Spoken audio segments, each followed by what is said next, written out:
it's Demi from Reading with Demi and welcome back to another video.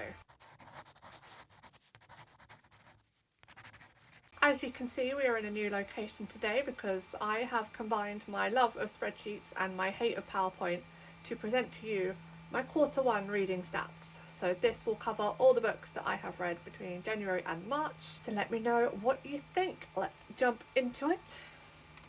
Hi, Editing Demi here. I have now realised that you cannot read a single thing on these slides, so I am going to pop in pictures of the slides on the screen. It's just going to cover up the screen, I'm afraid. But what can you do? Anyway, thanks. So I read 14 books in the first quarter of the year, which can be seen by this breakdown on my screen. So I read 6 books in January, 3 books in February and 5 books in March. February was a bit of a reading slump, but I did read The Dragon Republic, which is like 650 pages. It was the book that kind of sent me into an early midlife crisis, which was fun. And then you can also see the amount of pages that I've read each month, which tracks with the amount of books. So in January I read just under 2,300 pages. In February I read just over 1,000 pages. And in March I read just over 1,400 pages, which brings my quarterly total to 4,713 pages. It's a bit under what I wanted it to be, but like I said, I had a slow reading month in February, so hopefully I can pick this up in the next quarter.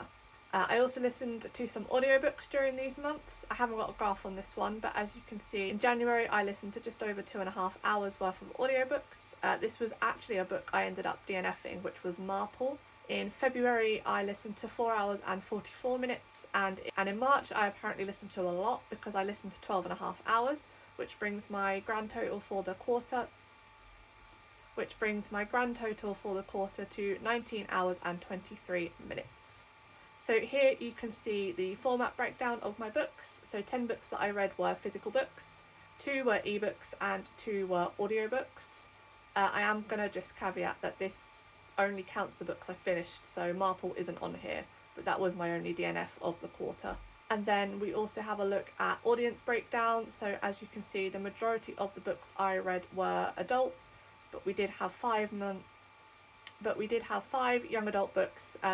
Sadly, no middle grade, but it is something I am looking to get into very, very soon. So here is a breakdown of the genres I read this quarter. As you can see, fantasy very much won this competition. Not that it's a competition, but I'm going to call it a competition now. I read 7 fantasy books this quarter, and then after that 3 thrillers and mysteries. I read 2 romance books, 1 horror and 1 non-fiction. I was aiming on reading, you'll have to tell me and look in my old videos, was it 6 or 12 non-fiction? Either way, I am behind. Here is some stats about the authors that I have read from this quarter. So we have 1 lonely male author in there. The rest of the books I read were all written by female authors. We have 3 books that were written by Asian authors. The rest are all from white authors. This is something I would like to diversify going forward, but these are the books that I've read this quarter. And in terms of whether or not I had read from these authors before, 6 were brand new authors to me, and 8 were authors that I had read from before. Here is a breakdown of my ratings. So I kind of jump and switch between a normal 1 to 5 star rating and CawPile. This is a kind of a mix. If it's on the lower end in my head before I rate it, I don't tend to CawPile it and just give it what I think it is. So my highest rated book of the quarter was Every Heart a Doorway by Shauna Maguire, which obviously got 5 stars, and when I put it into CawPile it came out at 9.71. My lowest rated book was Defriended by Ruth Barron. I gave this 2.5 stars. 2.5? I gave this 2.5 stars. As you can see from the 14 books that I read, 10 of them were 4 stars or above. So now we're going to have a quick look at where I got the books that I read this quarter. As you can see, the majority of these are books that I already owned at 9. I then had 2 from the library. 1 was physical and 1 was from my library app. I had 2 from Scribd and I read an arc off of NetGalley. So here are just some random stats. So the average length of book I read was 388 pages, and the average length of audiobook was just over 4.5 hours. The shortest book I read was Every Heart a Doorway by Seanan McGuire, which was actually an audiobook, but that is 169 pages. And the longest book I read was The Dragon Republic by R.F. Kuang, and that was 654 pages. Also trying to track any sort of rep in my book. So here we can see that 2 were LGBTQ plus representation. 1 of the books had disability rep. 1 of the books had neurodivergence rep. And 3 of the books I read had people of colour in them as main characters. 2 books I read this quarter were rereads, and they were the first 2 Sookie Stackhouse novels, which I said I was going to be reading one a month, but again I am falling behind on that, so I will need to catch up. I started 4 series this quarter. Off the top of my head, The Wayward Children, Strange the Dreamer, The Illuminaries, and the Sookie Stackhouse novels, which technically is a reread, but I'm counting that as started a series. I also finished 3 series this quarter, which I'm very happy about, and they were the Poppy War trilogy by R.F. Kuang, the Love Hypothesis? No, The Kiss Quotient by Helen Huang, and the Bellinger Sisters duology by Tessa Bailey. Final slide for you today. So this is a look at my kind of to be read pile progress. As you can see, I started the year out with 117 physical books that I had not read, 190 ebooks that I had not read, and 0 audiobooks that I had not read. And then through this table, we can see that I ended up hauling 20 physical books and 3 audiobooks. Of my owned books, I read 9 physical books and 1 ebook, and then I unhauled 12 physical books and 14 audiobooks.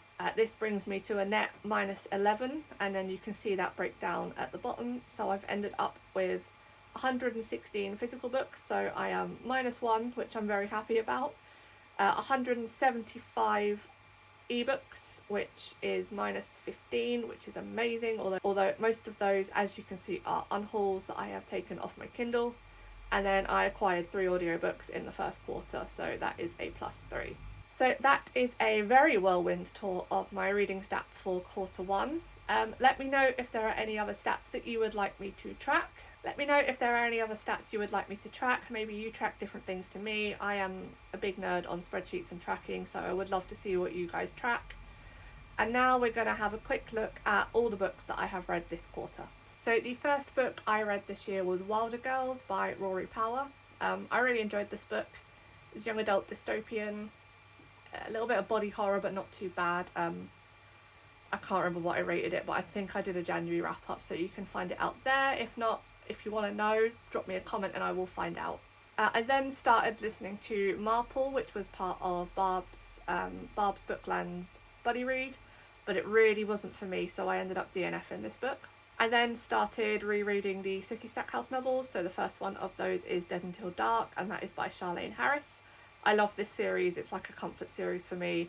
I also started rewatching the show along with the books I was reading, so read a book, watch a series, which has been really fun so far, but obviously I am only up to series 2. I then read Secluded Cabin Sleep 6 by Lisa Unger, and this was my arc that I read. I really enjoyed this book. I think I gave it 4 stars.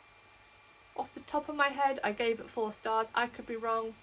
Doesn't matter. I then read The Dragon Republic by R.F. Kuang, and this was part of a series read-along, again with Barb's Bookland. So we read the first book in December, and then Dragon Republic Book 2 we read in January. This was the book that made me have a midlife crisis, and ended up crying to my sister about what was the meaning of everything, to which she said, Demi, put the damn book down, which I did for a bit, but I did end up finishing it. It's probably why it was a slow reading month. After the Dragon Republic, I needed something a lot lighter, so I read The Heart Principle by Helen Huang, which is the 3rd book and the final book in the Kiss Quotient series. I love this series because it has so much neurodivergent rep. and being neurodivergent myself, it's really nice to see that representation within the main characters of a book. The next book I read was Defriended by Ruth Barron. As I've mentioned, this is my lowest rated book of the quarter at 2.5 stars. I did like it, it just felt very young to me, which technically it is because it's young adult, but it was very young adult, if that makes sense. Probably doesn't. I then picked up The Burning God by R.F. Kuang to finish the Poppy War trilogy. I really enjoyed that trilogy, although I don't think I'm going to be picking it up for a reread for a while. I then read my favourite book of the quarter, which was Every Heart a Doorway by Seanan McGuire. This was just so whimsical and gorgeous that I think I read it in a day, which isn't hard because it's quite a short book. I think the audiobook was 4 hours long. I then picked up the second Sookie Stackhouse book, Living Dead in Dallas, again by Charlaine Harris. Again, love this series. Second one was just as good as I remembered it to be. I then picked up Verity by Colleen Hoover. I'd heard a lot of things about this book, and my friends that had read it wanted to know if I was team manuscript or team letter. I am team letter, but I'm not going to explain what that means. If you want to find out, you've got to read the book. I then picked up my non-fiction book, which was called How to Be Better at Almost Everything by Pat Flynn. Again, it was a short audiobook on Scribd. I did find it very interesting and useful, but he did get a bit preachy and religious towards the end, which kind of ruined it for me a little bit. Next, I read Hook, Line and Sinker by Tessa Bailey. I loved It Happened One Summer, so I was really excited to finish this duology, and the second one was just as good as the first. I loved it. I love the characters in that small town. I want to visit that small town even though it doesn't exist. That's how much I love those books. I then picked up The Luminaries by Susan Dennard, which is a young adult fantasy about a town that protects the rest of the world from nightmares, I think they're called. I might be wrong, I might be mixing it up with Strange the Dreamer, which I read next. But it's about a trial for a young girl called Winnie to join the Luminaries. Does she join the Luminaries? The Luminaries? She wants to join the group of people that protect the town and the rest of the world from these nightmarish creatures, and it follows her in the trials of that. And the last book I read of the quarter was Strange the Dreamer by Laini Taylor. This was really pretty. I didn't know what to expect going in other than everyone on BookTube raves about it that I watch, but I really enjoyed it. Yeah, and I gave it, I think, 4.5 stars. So that wraps up this video. Let me know down below if you've read any of these books, or if you've got any recommendations on books you think I will like based off of what I've read this quarter. There will be another one of these videos in January, February, March, April, May, June. So probably beginning of July, once the next quarter has finished. Like I said, I really enjoy tracking things. So although I hate I do not hate spreadsheets. Although I hate PowerPoint / Google Slides, I'm happy to put it on a slide for you. I do like sharing my stats, and this is probably the easiest way for me to do that. So yeah, there will be another one in about 3 months' time. Thank you so much for watching. If you haven't already, like and subscribe, and I will see you in the next video. Bye bye!